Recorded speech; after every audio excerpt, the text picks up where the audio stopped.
ஹாய்ங்க, எண்ணெய் கத்திரிக்காய் குழம்பு செய்ய போகிறேன். ஸோ இது ஷோ எல்லா ப்ராசஸும். கத்திரிக்காய் வெட்டியாச்சு.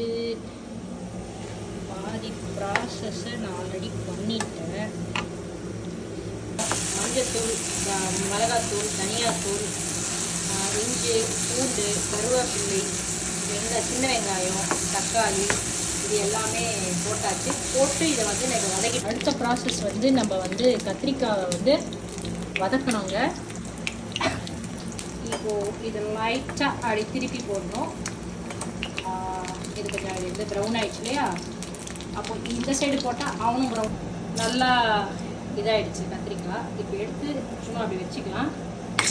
எல்லாம் குக் ஆனதுக்கப்புறம் மற்றதெல்லாம் இப்போ மசாலாலாம் அரைக்கிற ப்ராசஸ் எல்லாத்தையும் போட்டு அரைச்சாச்சுங்க. இது வந்து மைய ரொம்ப சாஃப்டாக அரைக்கக்கூடாது, இந்த மாதிரி தான் அரைக்கணும். அரைச்சி முடிச்சிட்டோம். நம்ம தேங்காய் எல்லா ப்ராசஸும் முடிச்சாச்சு. கத்திரிக்காயும் போட்டாச்சு. நம்மள்கிட்ட வந்து தேங்காய் இல்லைன்றதுனால தேங்காய் எண்ணெய் லைட்டாக டாஸ் பண்ணியிருக்கேன். ஃபைனல் அவுட்புட் சாப்பிடும்போது காட்டு.